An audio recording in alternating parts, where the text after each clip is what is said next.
pottery captured my imagination.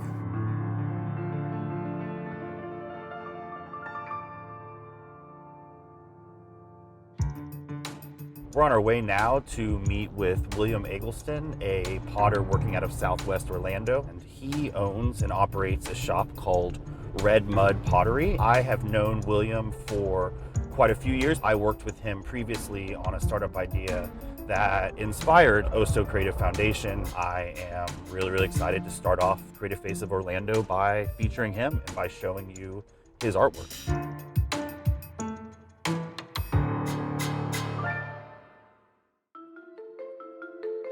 My name is William Eggleston. I run a shop in Dr. Phillips area in Orlando called Red Mud Pottery. I run it out of my garage, and it's great fun with me and my family. I think one of the most interesting things about clay is it actually inverts the control. So I have a lot more control of my art at the beginning. Because it is somewhat fixed, yeah. Or even though you know it won't end up being fixed, at that point it's almost a fixed plan. Yeah, but then the further I go, the drying affects it, and I have no control over the drying. It just depends on whether or not it rains that day. It just depends on how hot it gets in the garage. I have no control over that. I have a little bit of control over the glazing, but at the same time, I purposely surrender that control.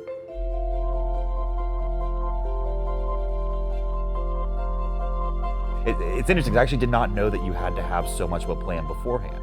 Yeah. To me, when I write, I mean, sometimes I barely have a plan. You know, it's almost just, start writing and then it starts to come together, right? But it sounds to me that you can't do that, at least not to such an extent, right? You have to start at least a little bit more within a certain barrier, or set a barrier for yourself. Yeah. So when everybody starts on the wheel, right, the first piece that they get off the wheel is a gift from the wheel. And the more you do, the better you are, the less gift from the wheel that you get, and the more you're able to express what you want.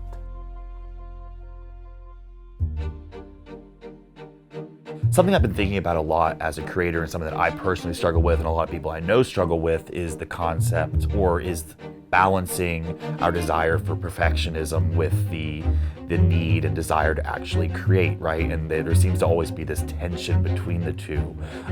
How does that come into play with pottery specifically? Yeah, so when you do pottery on the wheel, you have to be perfectly centered if you want a perfect piece of clay. But as we know, nothing's ever perfect. So there's always going to be like a little bit off of center. So you're going to have one side that's a little bit thicker, and that side wants to climb a little bit higher, and so you have a hard time getting a rim. You're always going to be playing with this type of imperfection, this off-centeredness a little bit. And so in pottery, there's two things you can do. You can fight it, and by fighting it, try and make a perfect piece. But then there's that Japanese idea of wabi-sabi, the imperfection in art that makes it more beautiful. And that's actually a pottery term. It comes from their tea bowls. And you know that in a Japanese tea bowl, you can find a perfect one. But if you find a perfect one, it's probably not handmade. The best Japanese artists have some sort of imperfection that they leave in their tea bowls. And the imperfection that comes out makes everything unique, but at the same time, incredibly interesting. Like, I've probably made 700 mugs in my style, the style that I'm making now, and I've probably glazed 700 mugs in the same style that I glaze now. And every one of them is interesting to me. I pull it out of the kiln and I turn it around in my hand and I'm just like, this is amazing. And so that imperfection that comes from those, and the uncertainty of what the kiln is going to do, and the uncertainty of what your clay is going to look like in the end, just makes, when I get something beautiful, like to know that I started it. Yeah. But the beauty came from something I had no control over.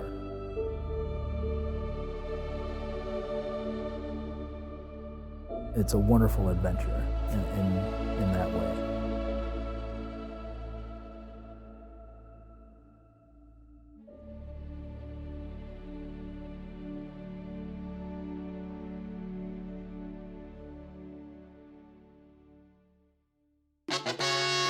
Thank you so much for checking out our very first episode of Oso Creative's Creative Faces of Orlando. It was great getting to reconnect with William. If you want to show your support and check out some of his artwork, visit his online store, redmudpottery.com. We'll have a link included below. We're really looking forward to our next episode as well. Our second episode will feature Cole from the Creative City Project. In that interview, we discuss the role of community and the role of relationships and how important they are for creatives. If you like what we're doing here and you want to help this channel get off the ground, please like, share, and subscribe with all your friends. Let's keep exploring Orlando's creative scene together.